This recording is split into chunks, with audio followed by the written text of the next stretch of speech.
إن الحمد لله نحمده ونستعينه ونستغفره ونؤمن به ونتوكل عليه ونعوذ بالله من شرور أنفسنا ومن سيئات أعمالنا من يهده الله فلا مضل له ومن يضلله فلا هادي له أي فلن تجد له وليا مرشدا ونشهد أن لا إله إلا الله وحده لا شريك له ونشهد أن سيدنا وسندنا ونبينا محمد عبد الله ورسوله صلى الله عليه وعلى آله وأصحابه أجمعين إن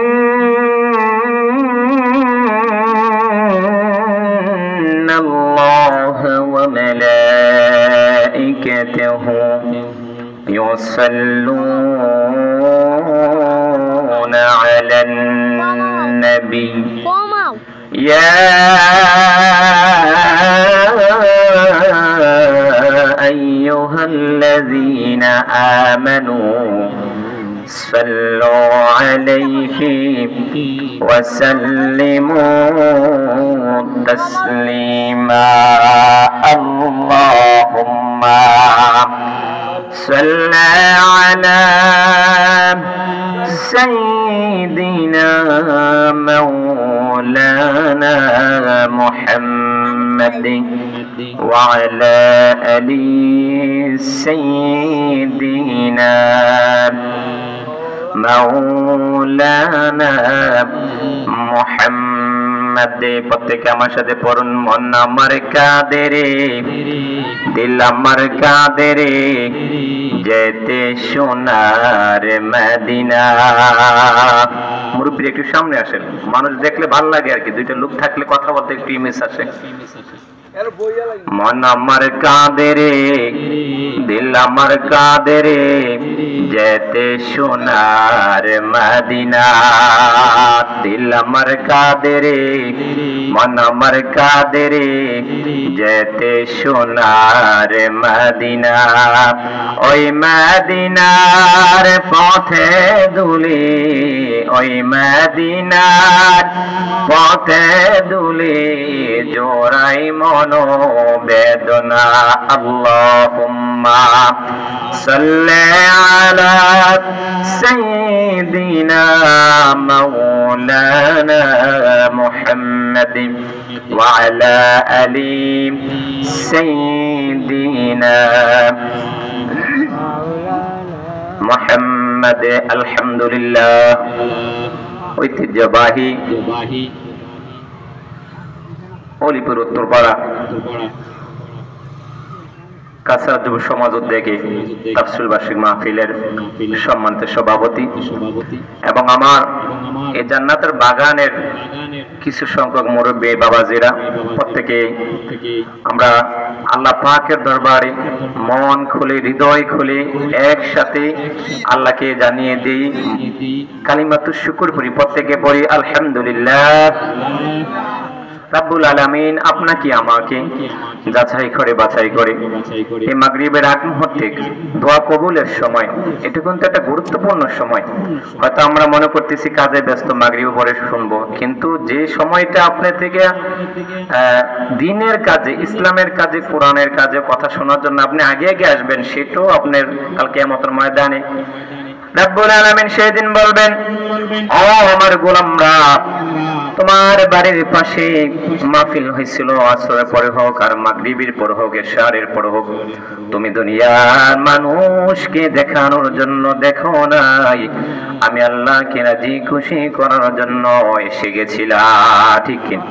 ও আমার ভাইরা, আল্লাহ রাব্বুল আলামিন পবিত্র কোরআনে বলে দিয়েছেন, ফাইন্না মাআল উসরি ইউসরা, ইন্না মাআল উসরি ইউসরা। কষ্ট এবং দুঃখের ভিতরে আল্লাহ তাআলা সুখ রেখেছেন। আমরা যারা কষ্ট পাই, দুঃখ পাই, আল্লাহ রাব্বুল আলামিন আমাদেরকে জানিয়ে দিলেন, কষ্ট পেও না, দুঃখ পেও না, এই কষ্ট দুঃখের মাঝে আমি তোমাদেরকে সুখ অবদান করে দিয়েছি। সুবহানাল্লাহ। আবার আল্লাহ ডাক দিয়ে বলেন, ও আমার গোলামরা, কি গুনাহ করেছো? তুমি অন্যায় করেছো, মিথ্যা কথা বলেছো, কবিরা গুনাহ করেছো, স্কুলের ছাত্ররা গুনাহ করে, স্কুলের শিক্ষকরা গুনাহ করে, পুরা পৃথিবীর মানুষগুলা গুনাহ করে। আল্লাহ তাআলা দিয়া বলেন, তোমরা কি গুনাহ করেছো, কি অন্যায় করেছো? তোমরা কি জানো না তোমার আল্লাহ কত বড় মেহেরবান? সুবহানাল্লাহ। পড়েন। আল্লাহ তাআলা জানিয়ে দিলেন, কুল ইয়া ইবাদিয়াল্লাযীনা আসরাফু আলা আনফুসিহিম লা তাকনাতু মির রাহমাতিল্লাহ।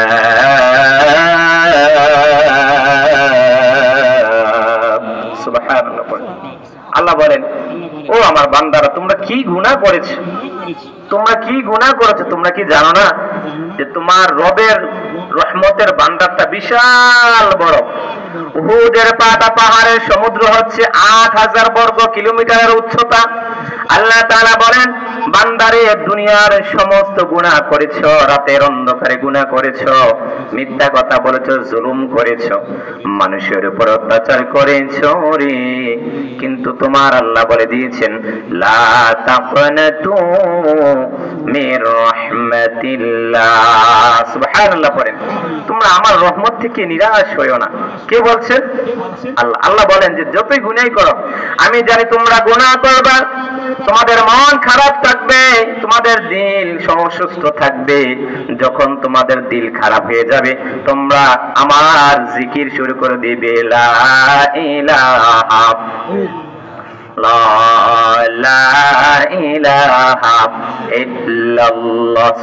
আল্লাহ বলেন, যখন জিকির করবা কলবটা জিন্দা থাকবে, পরিষ্কার থাকবে। আবার আল্লাহ তাআলা বলে দিয়েছেন, আল্লাযীনা ইয়াযকুরুনাল্লাহা কিয়ামান ওয়া উদুজাও ওয়া আলা জুনুবিহিম ওয়া ইয়াতাফাক্কারুন।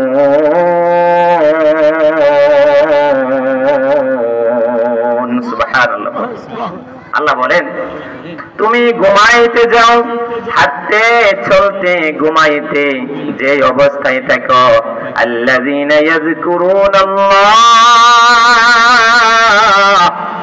যদি তুমি আমি আল্লাহর নামটা জপতে পারো রে, তাহলে মনে রাখো তোমার দিলের ভিতর আমি আল্লাহ রাব্বুল আলামিন শান্তি দিয়ে রেখেছি। আমাদের নবী, আপনার আমার নবী, নবী আমার সাইয়্যিদুল মুরসালিন, খাতামান নবীন, নবীজি মসজিদের নববীতে বসে বসে কান্না করতেছেন। এই সময় হযরত ওমর রাদিয়াল্লাহু তাআলা আনহুমা তিনি এসে চলে আসলেন। আয়েশা বললেন, ইয়া রাসূলুল্লাহ,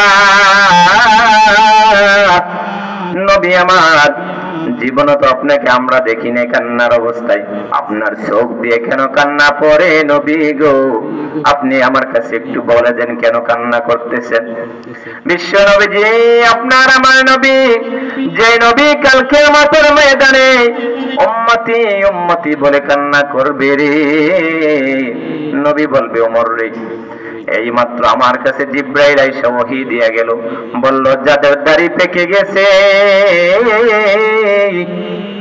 তাদের গুনাহগুলো আল্লাহ বলে দিয়েছেন। তারা যদি কখনো হাত তুলে আর যদি বলে সুম্মা ইয়াতুবুল্লাহি ওয়া ইস্তাগফিরুনা, অতঃপর তারা যদি তওবা করতে পারে, আমি আল্লাহ শরম লাগে তাদের দোয়াগুলা ফিরাই দিতে। সুবহানাল্লাহ।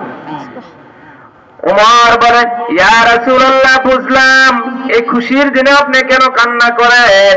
ও আমার মুরব্বী বাবারা, আপনাদের এলাকার ভিতরে কি শুধু আপনারা 5-6 জন কিনা, আরো মুরব্বী আছে না? কিন্তু তারাও কিন্তু দেখবেন ব্যস্ততার কারণে মাহফিল আসতে পারে নাই। আল্লাহ বলে দিয়েছেন রে, আমি এই জন্যই আমার কষ্ট হয় যে সকল মুরব্বীরা আমি মসজিদের সামনে দিয়া চলে যায়, নামাজ কায়েম করে না। সুবহানাল্লাহ পড়েন। এই জন্য আমি রাসূল কান্না করি। ভাইয়ার আমার, এই পৃথিবীতে কোনো মানুষ স্থায়িত্ব নাই। কেউ আছে? দাদা চলে গেছে, বাবা চলে গেছে, আমিও একদিন চলে যাব। এই দুনিয়া থাকার জায়গা না। আপনি এই যে আমাদের সামনে রমাদান চলে আসলো, আমরা কম পক্ষে একটা সূরাও ভালো রমাদানে শিখবো কয়টা বলেন? একটা সূরা যদি কোরআন শরীফ থেকে শিখতে পারেন রে, কাল কিয়ামতের ময়দানে কোরআন আপনার পক্ষে সাক্ষী দিবে। সুবহানাল্লাহ। এখনো যারা পায়নি দাওয়াত কোরআনের এই মিছিলে, এখনই যারা পায়নি দাওয়াত কোরআনের এই মিছিলে, জানিয়ে দেই চলো সত্যবাণী, পথ বাদে আরোহে, জান্নাতে একাই আমি যাব না তো ভাই, তোমাকেও জান্নাতে দলে নিতে চাই। ঠিক কিনা বলেন? জান্নাতে একাই আমি যাব না তো ভাই, তোমাকেও জান্নাতে দলে নিতে চাই। সালাতে এসো যদি প্রতি আজানে, জেনে রেখো এলে তুমি ফুল বাগানে, নামাজে আসো যদি প্রতি আজানে, জেনে রেখো এলে তুমি ফুল বাগানে, যে বাগে রহমত শুধু আল্লাহর, শুধু তাই শুধু তাই আহা শুধু তাই, জান্নাতে একাই আমি যাব না তো ভাই, তোমাকেও জান্নাতে দলে নিতে চাই। জান্নাতে যাওয়ার ইচ্ছা আছে কিনা বলেন? ও আমার ভাইরা, এজন্য আল্লাহ তাআলা ডাক দিয়ে বলেন, কুল ইয়া ইবাদিয়াল্লাযীনা আসরাফু লা তাকনাতু মির রাহমাতিল্লাহ। রাতে অন্ধকারে গুনাহ করেছো, দিনের অন্ধকারে গুনাহ করেছো। নবী আমার ডাক দিয়ে বলেন, কোন মুরব্বী বাবাজিরা যখন রাতের অন্ধকারে একাকিত্বভাবে দুনিয়ার ঘরের সকল মেম্বার ঘুমিয়ে গিয়েছে, সালাতুল কায়েম যেটাতে বলা হয় লাইলাতুল কিয়াম, আমরা তাহাজ্জুদ নামাজ যেটাকে বলেছি, আপনার প্রাণের স্ত্রী ঘুমিয়ে গিয়েছে, আপনার প্রাণের সন্তান ঘুমিয়ে গিয়েছে, যখন সবাই ঘুমিয়ে গিয়েছে আপনি যখন নামাজে দাঁড়িয়ে যাবেন আর সকল সেজদায় গিয়া যখন চোখের পানি ফালাইবেন আর যখন বলবেন মাবুদ জীবনের সব সময় চলে গেল, আমার সেজদায় দিয়া গেলাম, কেউ সজাগ নাই, আমার ছেলেও ঘুমায়, আমার স্ত্রীও ঘুমায়, আমার ওয়াইফ ঘুমায়, আমার পরিবার সবাই ঘুমাইতেছে রে, একমাত্র আমি আপনার কাছে চাইলাম, দুনিয়ার সময় পড়ে আইলো আমার। আল্লাহ ডাকতে বলেন, বান্দারে তুমি আমার কাছে আজকে যে চাইলা, দুনিয়ার কোনো মানুষের কাছে চাইলা না, যারে যা বান্দা যারে তোর গুনাহগুলো আমি মাফ করে দিলাম। সুবহানাল্লাহ পড়েন। আল্লাহ বলেন যে তাহাজ্জুদের নামাজ আর ফজর এই দুইটা সালাত যদি কোনো বান্দা একসাথে পড়তে পারে, সে যে দোয়াই করবে এই দোয়াই কবুল। সুবহানাল্লাহ। পারবেন? আরে আমল শিখিয়ে দিয়ে যাই। ফাকুল তুস্তাগফিরু রাব্বাকুম ইন্নাহু কানা গফফারা ইউরসিলিস সামাউ আলাইকুম মিদরারা। সুবহানাল্লাহ। আপনি যদি ইস্তেগফার পাঠ করতে পারেন, আল্লাহ বলেন এই বান্দাটা যে দোয়া করবে সেই দোয়াই কবুল। সুবহানাল্লাহ। তাহলে ইস্তেগফারটা কোনটা জানা দরকার আছে। শুধু পড়বেন নামাজের পর আমরা কি পড়ি? ফরজ সালাতের পরে আমরা প্রথম পড়ি আল্লাহু আকবার, কয়বার? একবার। তারপর কি পড়বেন? আস্তাগফিরুল্লাহ, তিনবার। কয়বার? তিনবার। আস্তাগফিরুল্লাহ পড়ার পর আপনি পড়বেন আয়াতুল কুরসি। পারবেন তো ইনশাআল্লাহ? فقلت استغفروا ربكم إنه كان غفارا يرسل السماء عليكم مدرارا। আমার কাছে একটা আমল আছে রে বান্দা, যে আমলটা করলে দোয়া করতে দেরি, আমি আল্লাহ দোয়া ফিরাইতে দেরি করি না। সুবহানাল্লাহ। তোমার সন্তান দরকার, তোমার চাকরি দরকার, তোমার ঘরের ভিতরে অসুস্থি, তোমার ছেলে কথা শুনতেছে না, জমিনেতে ফসল হয় না, ব্যবসায় লস খাইতেছ, আল্লাহ বলেন তুমি যদি হাতে বাইতে শুধু পড়েন আস্তাগফিরুল্লাহ, শুধু যদি বলেন আস্তাগফিরুল্লাহ, এটার অর্থ কি জানেন কিনা? এটার অর্থ হলো ভাইয়ারা, আমার মুরব্বী বাবারা, আস্তাগফিরুল্লাহ অর্থ হলো আল্লাহ আমি আপনার কাছে ক্ষমা চাই। সুবহানাল্লাহ বলেন। কত ছোট একটা দোয়া, দোয়াটা ছোট কিন্তু এটার ফজিলত বিশাল। আপনি অসুস্থ হয়ে পড়ে আছেন বিছানার ভিতরে, পড়বেন আস্তাগফিরুল্লাহ।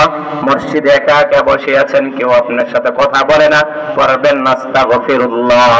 রাস্তায় চলতেছেন, পড়বেন আস্তাগফিরুল্লাহ। আপনি কোথায় যাচ্ছেন, গাড়ির ভিতরে, পড়বেন আস্তাগফিরুল্লাহ। আল্লাহ বলেন বান্দারে, এই আস্তাগফিরুল্লাহ পড়ার ফজিলত কি তুমি জানো? জীবনে তুমি কখন